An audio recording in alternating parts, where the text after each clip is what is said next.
Hi everyone, it's Alice here, your UC. Today we're going to go over our flipped collaborate for assignment 1 for understanding and supporting inclusion. Before we start, we respectfully acknowledge the Wurundjeri people of the Kulin Nation, who are the traditional owners of the land on which Swinburne campuses are located. We pay our respect to their elders, past, present and emerging.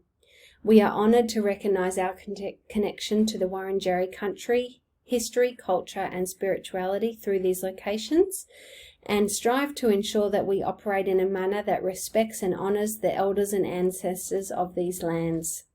We also respectfully acknowledge Swinburne's Aboriginal and Torres Strait Islander staff, students, alumni, partners and visitors. We also acknowledge and respect the traditional owners of lands across Australia, their elders, ancestors, cultures and heritage, and recognise the continuing sovereignties of all Aboriginal and Torres Strait Island nations.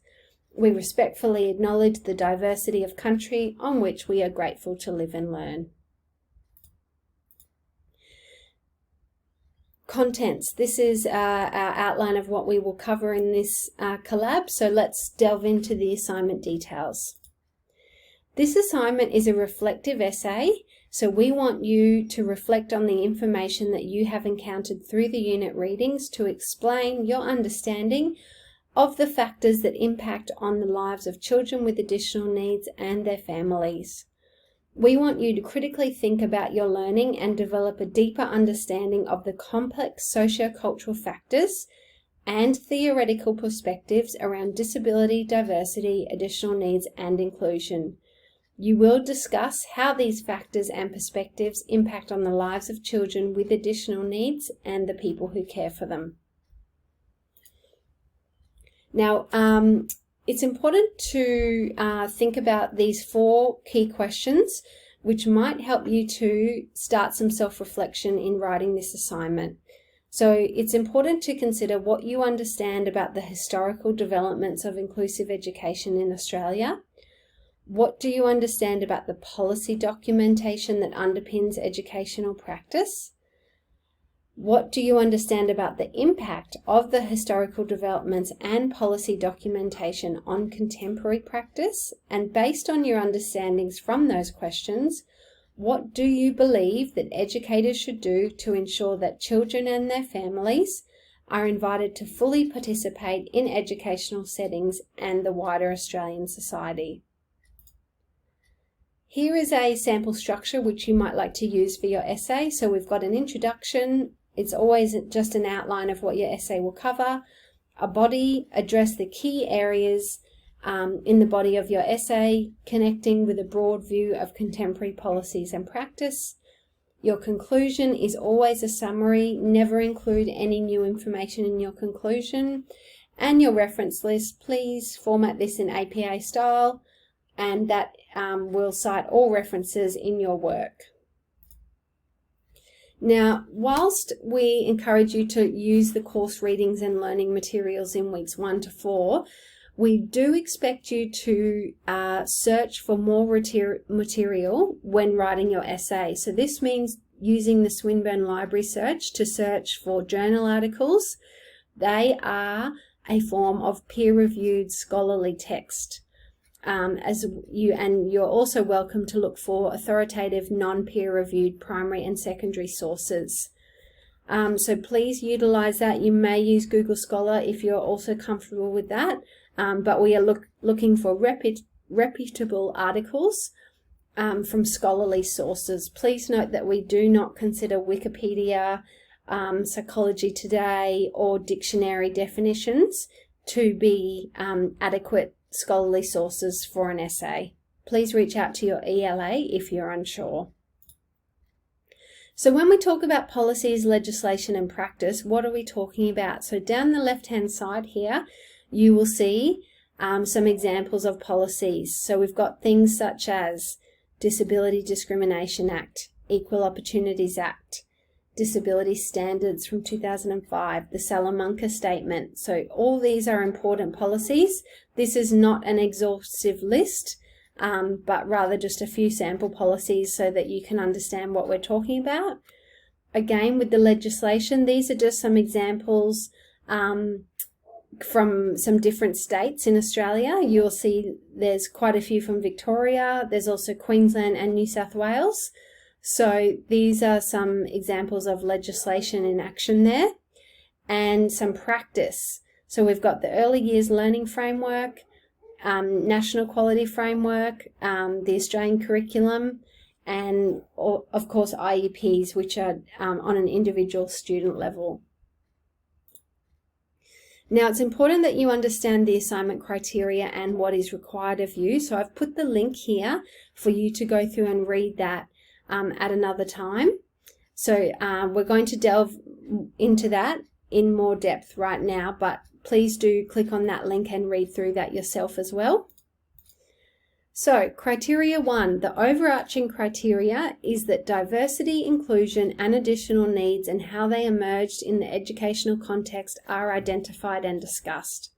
So in this section, we want you to discuss where are we now in regards to inclusive education and how did we get here? Please provide evidence of the historical developments of inclusion, including key documents that have provided change. Please link this to an educational context with examples.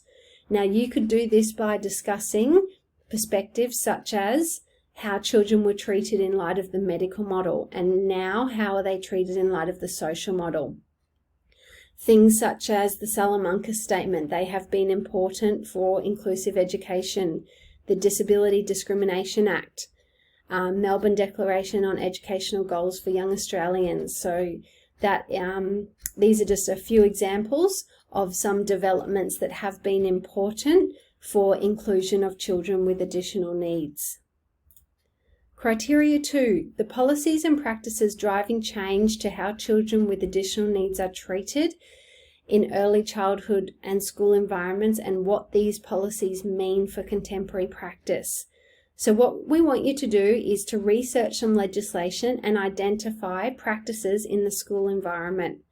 Describe and analyze these and link them to research. And the way you can use some analysis is to discuss the benefits and limitations of these policies in the educational setting. Some relevant documents here that you could discuss is using a strength-based approach, discussing the UN Conventions on the Rights of the Person with Disabilities, discussing AITSL standards, and finding your relevant inclusive education policy from your state or territory. So what we really want you to do is look at what do these policies look like in a school or early childhood educational environment. So what do they look like? What are the benefits and limitations of these? And how are they being used to include children with additional needs?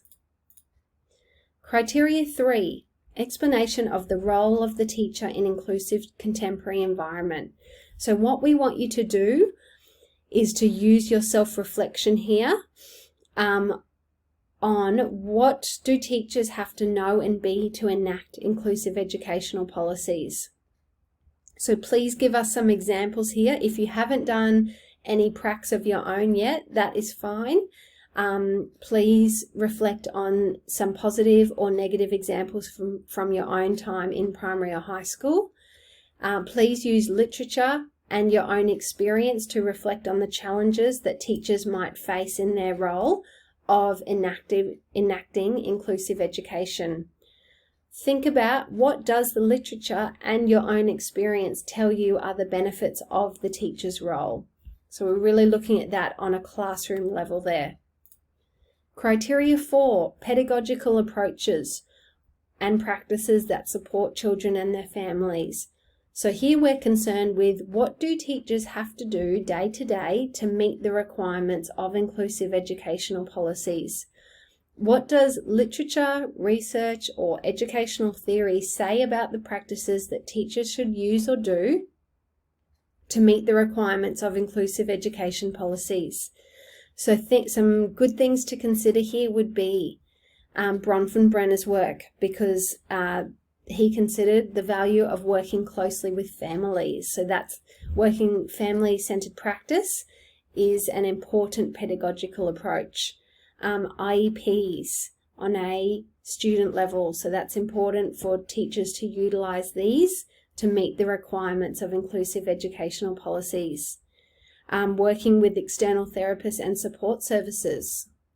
Could you consider Vygotsky's work here, where children learn with and from each other? So remember, we've moved away from that medical model and that past experience of children being excluded and put into special schools.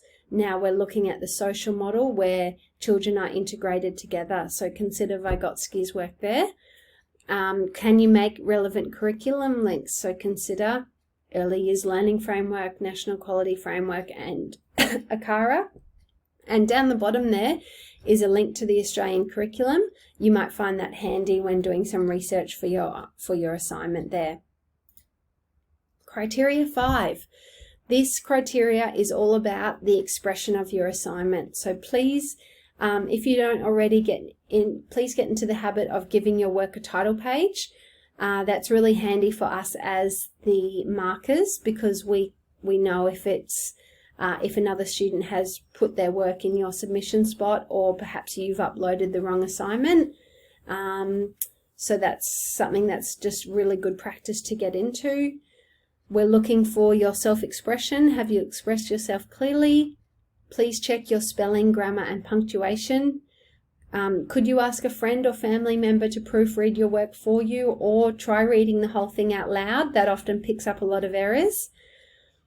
Please use APA style to incorporate your references. Remember, we don't want to see big chunks of text copied and pasted. We want to see an appropriate blend of quotation and paraphrasing. Please double space all of your work, including your reference list, and ensure there's a hanging indent in your reference list. If you're not sure how to do some of these, here is a link to a YouTube clip that's got some Microsoft Word formatting tips on it. There will be 2 other live collabs for this assignment. We'll have one in week 2. We will just about to post the date to the discussion board, and also there'll be another one in week 4, right before the assignment's due. Please visit the Padlet. The link is here for you to click on. There's lots and lots of resources so that you can complete your assignment to the best of your ability. And please post any questions to the A1 Q&A thread on the discussion boards, and we're looking forward to speaking with you soon. Thanks everyone. Bye.